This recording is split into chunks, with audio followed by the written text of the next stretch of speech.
Ladies and gentlemen, boys and girls, people of this glorious world, guess who's back? Well, obviously it's me. That wasn't even something that you needed to guess because you're looking at me right here on your screen. So then, I just went to see Gran Turismo, the movie. And let me tell you, this has to be probably one of the biggest video game PlayStation adverts of all time. It's a 2-hour commercial for PlayStation and Gran Turismo, and it's pretty damn obvious right from the get-go that you are pretty much just watching a 2-hour long commercial. It feels like a long commercial, it's edited like a commercial, the characterization is really very similar to a 30-second commercial dragged out for 2 hours. Now let me just say initially, before I start going into things about it that are not so great, overall it was fun and it was kind of stupid fun, and it had some really cool, high octane, super impressive races. It didn't have the panache of something like Days of Thunder, directed by Tony Scott in the 80s, starring Tom Cruise. That has a certain weight where, even though it's ridiculous and it's got a kind of advertising style all its own, it still has this like integrity, and it has characters you believe in, and it has a certain spirit you can get behind. Whereas this is kind of like you're just waiting for the races to happen. Not because it's boring, but just because it's like the director and all the people making the film, it's like filmmaking is not really their area.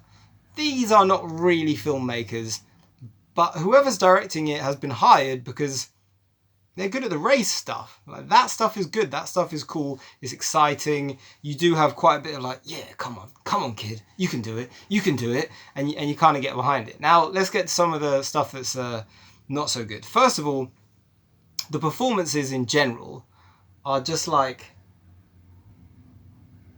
put it this way, David Arbor from Stranger Things, who plays the sheriff in the show Stranger Things, is the best thing in the movie performance-wise. He's head and shoulders above everyone else. He has some genuine depth and weightiness, I'm going to say again, not because he's overweight, but because there's a certain gravitas that man has, which no one else in the cast has. And it almost feels like he's writing, like the actor wrote his own dialogue, because his dialogue just is better.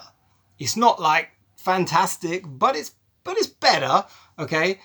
And some of the other, like, oh my god, I spoke to a guy once who said that Orlando Bloom, he said he saw him on stage in a play, and he said he was great. And I trust this guy's opinions on a lot of things. And he was like, no, he was really good. He was a really good actor on stage. And I'm like, well, good for him.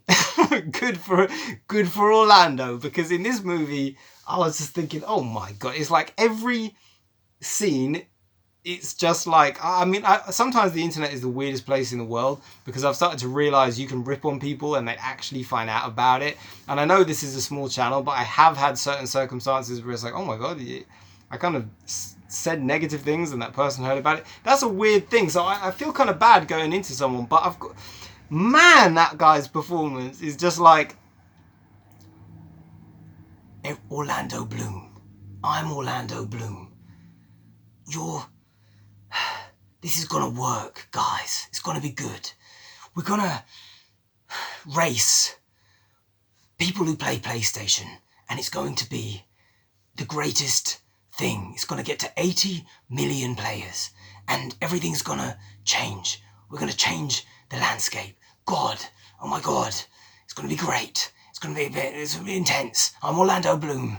I'm blooming Orlando. Orlando is blooming. He's blooming right here. Orlando, like Orlando in America, but English, Orlando Bloom. And it's like, that's the performance from Lord of the Rings to now, the same performance, like he's in the same scene. Doesn't matter what the scene is, it's always the same scene and the same performance and the same reaction. And there's something crazy when it comes to acting in general. And I'm not saying the guy can't be great, and there's definitely a legitimacy to the fact that he was probably rushed. Like, he probably was like, what's the script? And they're like, just say this, Orlando. I mean, the film feels like it was sort of thrown together. Not the races, but the other stuff feels like it was pretty shambolically like, yeah, we'll try a bunch of stuff and we'll film a bunch of camera angles. And I can't imagine that they gave him like a month to work on his character beforehand, because what films ever allow for that anymore? You look into old films and you often hear that they're like, we had 3 months of rehearsal, and that's why it's so great and the performances are great, because we worked out the characters for 3 months. But in cinema, they show up and they're like, what's my part? And they're like, just read these lines. So it's not always the actor's fault, but there is an element of like, not every single scene needs to be played with the kind of like, oh my God, this is it. It's going to be great. It's very serious. What are you saying? Oh my God. Okay, it's just whatever. What I was going to say about acting is there's a something that actors should all learn. They should all know. It should be taught to them immediately. And I've been on stage many times since I was a kid. I've been big parts in big plays. I played Algernon in Oscar Wilde's The Importance of Being Earnest, and I played Tybalt in Romeo and Juliet, and I've done all this stuff where you're in front of lots of people. There's something that somebody said to me years and years ago. No, they didn't say it to me. They said it to another actor who was in Romeo and Juliet, a play that I was in, and that actor was nervous, really nervous before opening night. And a much more experienced actor said to this guy, it was a woman actually who said it to him. She had decades of experience. And she said to him, you need to understand something about acting. Because he was pissing himself from nerves to be in front of so many people. And she said, the audience are not looking at you. They are looking at the character that you are playing. So to use Romeo and Juliet as an example, if you are playing Romeo, it's a mistake to think, like, so my name's George. If I was playing Romeo, it would be a mistake, and it would be something that could cause me to panic if I thought, oh my God, they're all looking at me. Oh my God, there's 500 people in the audience. Oh my God, there's 1,000 people in the audience. Oh my God, they're all looking at me. They're looking at me. They're looking at me. Oh my God, what do they think?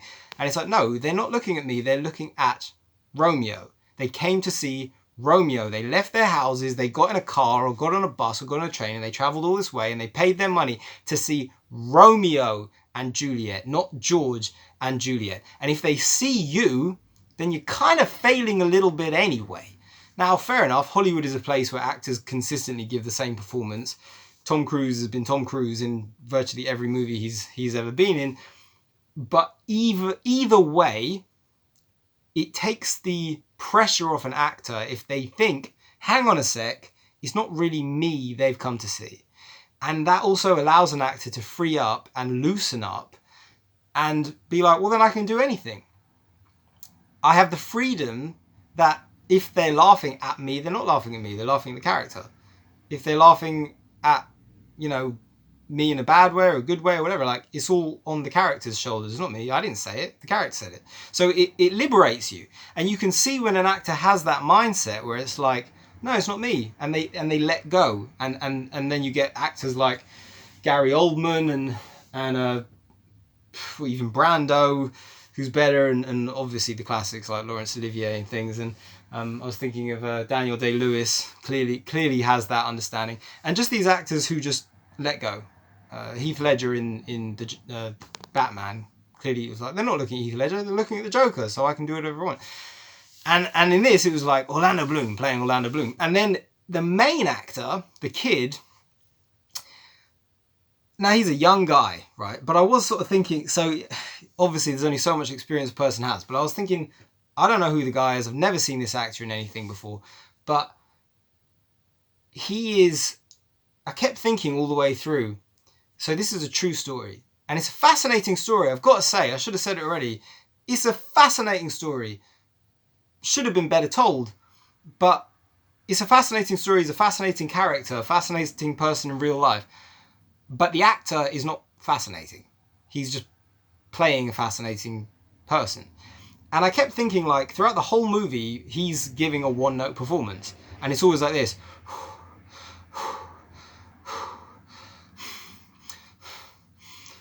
And that's his tone. Obviously he has dialogue, but it's like always a bit on edge, a bit stressed, a bit close to sort of tears, a bit excited, but like, oh my God, oh my God, oh my God, oh my God. And it's like, I don't believe for more than a few seconds that anybody who's that good at something and that passionate about something and that dedicated can ever be without enthusiasm. It's not like you have to get to the winning point of a race to be happy and go, yes! It's like, no. There has to be genuine excitement and enthusiasm that is the proponent that propels you towards wanting to do the sport in the first place. And anybody who has any interest in anything to that degree all have it. They've all discovered something that brightens their life and makes them excited to wake up in the morning. And I was thinking it throughout his performance, but don't get me wrong, I wasn't sitting there like, like with the thinking cap on. I was laughing a lot because I was like, man, some of this movie is just fucking like legitimately bad. Like it some of it was so laughably bad for me, and I guess other people in the audience weren't laughing. But I was thinking, if you've seen original PlayStation games, that when the PlayStation was brand new, there was a sort of belief that if you bring in celebrities into video games, like they tried bringing Bruce Willis into a video game once, like the game starring Bruce Willis, or a very bad 3D render of him and his own voice, and video gamers just didn't care. I didn't care about playing an actor, like that didn't quite cross over. But then they also did live action segments in the game. So if you go back and you watch Resident Evil, the very first Resident Evil on the PlayStation, it opens with this fucking dreadful black and white sequence of actors running through a forest and it's like just terrible, and it's iconically bad because it's so funny, and it's like just bad everything's bad. Camera's bad, lighting's bad, acting's bad, script is bad. It's got lines that people will quote to this day, Joseph. It's like, who Joseph? Is she saying Joseph? And it's rubbish. It's just like a college student or a secondary school student got a camera and tried to make a horror movie, and it's crap. But back then it was like, yeah, but we put real people in a video game. Isn't that amazing? And it's like, well, no, it's crap, but it's funny because it's so bad. And this movie feels like one of those. Like, oh, this is one of those PS1 cutscenes, but it's 2 hours long and it's made with millions of dollars instead of that, which looks like it was made for about $10.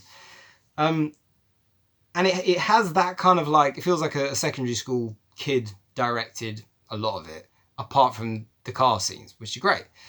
Now, segueing back to what I was saying, those sequences, which were kind of like laughably bad, I was thinking what I was thinking about the actor. And then what's really interesting is they show at the end, this is not a spoiler, but they show pictures of the real guy who the film's based on.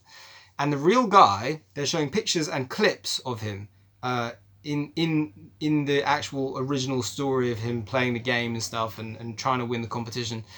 And in the sequences, he's laughing and he's smiling and he's enthusiastic, and you can see it and you can feel it. You can feel the spirit of the guy.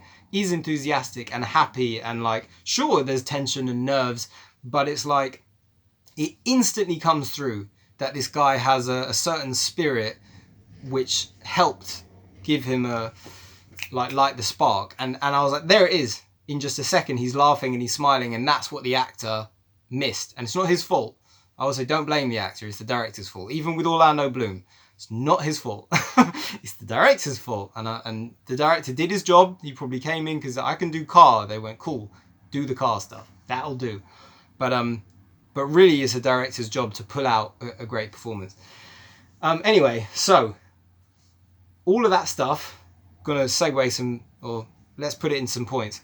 The acting, for the most part, fucking bland. David Harbour saved it by giving you someone you could kind of like be interested in. It did feel like a PS1 movie cut sequence for most of it. The car stuff is awesome. A lot of that is really, really cool. But it ain't the 80s. And I'll give you an example of how it's not the 80s. And the reason I say that is because films like Days of Thunder had a certain overall power. There is a line in the film that bothered me. And it was the main kid is speaking to his coach on the radio. And he says to him, I didn't come here to finish. He's in the car and he's driving on the circuit. And he's shouting at the guy. He's not shouting, but the guy says, just finish. And he says, I didn't come here to finish. And I was waiting and I was like, is that it? Is that the line? That's the end? And he was like, if back in the 80s, guaranteed, and it would have been better, he called it a cliche, but he just needed to say, I didn't come here to finish. I came here to win. And then you'd be like, yeah, like it's just that thing. It's almost a manly thing. Like you just can't help but like, yes, fucking yeah, that's it, man. I came here to win, and you feel it like. And somehow they used to do it all the time. It was something that worked, and I often think it worked because the people who made the stuff actually did have that spirit in their own lives, and they transferred it over to you, the audience. They were kind of winning at life. They were making Hollywood blockbuster movies, so they had the spirit, and you got a bit of it for your $2 if you went to the cinema, which is what it cost back then. Some of them were less. Believe that? Isn't that a weird thought? I've got a poster for an old cinema, and in 1999, the cinema was £2.30. £2.30 to get in. Fucking mad. Anyway, here's the last thing I'm going to say about the film that annoyed me is, first of all, it seemed like, and this is a fact, they gear it towards oftentimes lowest common denominator. So they're thinking there are a bunch of people in the audience who are probably kind of stupid, so let's just write it for them. And I get so sick sometimes of just hearing this fucking line. I hear it all the time, which is, you got this. Hey, you got this. You got this. You got I hear it all the time. All the time. I watched a movie last week and they said it 6 times in the movie. 6! This movie, I think they said it 3. And like every single movie, you got this. You got this. It's in Top Gun 2. You got this. It's in that movie, it's called Fall. It's a big film on Netflix right now. I think they said it like 5 times in that movie. It's like all these movies just keep saying, you got this. You got this. Hey, you got this. They're saying on TV commercials, you got this. You got it. And it's fucking irritating. It's a trick because it makes people feel like, yeah, I got this. And it's like, no, you have to work to feel that way. That's another story. But it is a psychological thing that writers in Hollywood have gone, oh, when you say you got this, people feel a certain way. So we'll just write that in rather than actually having to do all the difficult stuff, which is explain how a person has to actually work really hard to reach a point where they actually got this. Does that make sense? I'll simplify it. Star Wars is famous for many reasons, and one of them is because in The Empire Strikes Back, Luke has the spirit of you got this, but then he loses the fight, which is much closer to real life. Oh, shit, thought I had it, guess I didn't. But nowadays, rather than actually do all that storytelling and go, no, he actually can work really hard and then lose, and then blah, blah, blah, and we're going to show the difficulty of learning how to do it. If you've ever seen Karate Kid, it's the same basic premise. Teacher, student. We're just going to skip all of that learning and hard graft and just go straight to the, yeah, kid, you got this. And it's like, oh, fucking, it's getting so irritating. I see it in every single film. Watch out for it. I guarantee if you're watching a new movie, you're going to hear that stupid line. Anyway, the thing that annoyed me about the film, and not in a really serious way, I wasn't irritated, but I did think to myself, like, if you've ever seen a show like ER, which I highly recommend watching, right, started in 1994, and for some reason a lot of people nowadays don't know about it, even though it was the #1 show in America for, I think, 9 years. Okay, it was an NBC show, and what's crazy about ER is it came out the same time as Friends, and people still love the TV show Friends, and Friends is the most watched show on Netflix to this day, and people think it's like the biggest thing ever, but in reality, ER beat Friends every single year in the ratings. ER was the #1 show, and that's just, I think for 7 years anyway, ER beat it. And the reason I bring up ER is because ER never ever pretended its audience was stupid. And it never was like, well, this is a show about the emergency room, it's about doctors, but we can't have doctors talking in doctor jargon, because if doctors speak like doctors, the audience won't understand it. Because doctors speak in a language that the layman can't understand. They never did that. They never simplified anything. So doctors spoke like doctors, and they talked about medicines and procedures and things that we, 99% of the audience, would not understand. But it didn't matter. And it actually made the show better because you felt like these people are way smarter than me. And they know things that I don't know. And I kind of feel lucky in a way to have a window into this world of professionals. Now, if I compare that to this movie, you know that when it comes to people who are expert car drivers, athletes, right, they are going to have a certain terminology that we are not going to understand. Most people are not going to understand the absolute intimate details of this kind of racing. They are going to speak in a language which most of us won't process.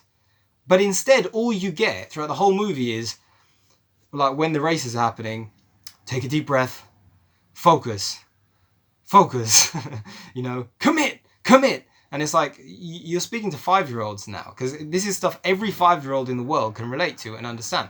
But there's no way that that's all these drivers say to each other, because if that's the case, hire me today. I'll do it. I'll do the job. I'll speak to a guy down the microphone and go, commit, focus, take a deep breath.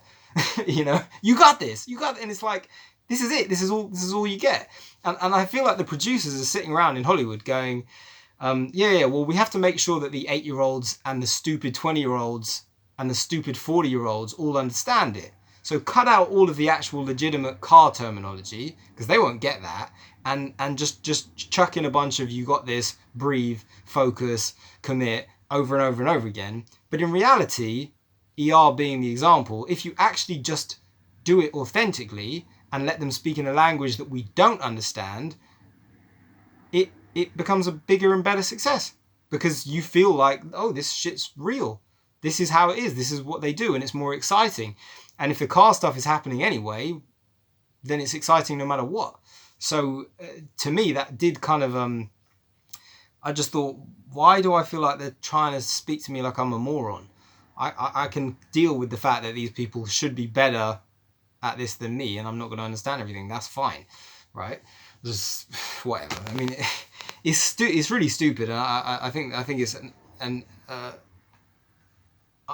not unlike, it's like irrelevant. They didn't need to do that. Anyway, but it was fun, and I did actually enjoy it, and some of it I laughed at. Jerry Halliwell's in it, the Spice Girl, and I actually thought she is barely in it, so I was like, why is she in this film? But she looks really good. I was like, Jerry's looking good. She's doing very, very well. So that was kind of a bit of a throwback. And I forget the actor's name, but the guy from Gladiator is in it. You'll know if you know, and he's really good. Even though some of his moments with his son were so soap opera, so British soap opera, British drama, right? The British love to do drama. The Americans can have a bit more nuance, but this is like drama, serious drama. Yeah, no humor allowed. Everything serious, everything deep breaths. But David Harbour, the American, does bring, like I said, something a bit more to it. Anyway, that's that. By the way, guys, I am working on loads of stuff. I'm still writing books. I finished a novel recently. I've said this before. God, it's a lot of work trying to edit, but I have 4 books available right now. I had one, if you're interested, I'll tell you the story another time, because I actually got requested to write a book for the World Cup that came out before, and that was, seems like it's in the past, but my God, I was having to literally speak to people in Qatar, and that was a crazy story, and it was so much work, and it didn't amount to anything other than a few interesting stories. So maybe I'll tell you about that. And that book is available on Amazon, and it's a children's novel, and other stuff is coming, and I wrote a comic book and it's over there, but I can't bother to take it down and show you guys. But there's lots of stuff happening right here on this channel, and that is the end of this review for Gran Turismo, the 2-hour commercial for Gran Turismo, the video game. It's a 2-hour commercial on the big screen. Isn't that great to watch a commercial for 2 hours? Well, it's quite good fun. Get some popcorn and sit back and, yeah, get with the need for speed. The need for speed. Anyway, I'll see you guys later. Thanks for tuning in. Bye-bye. Bye-bye.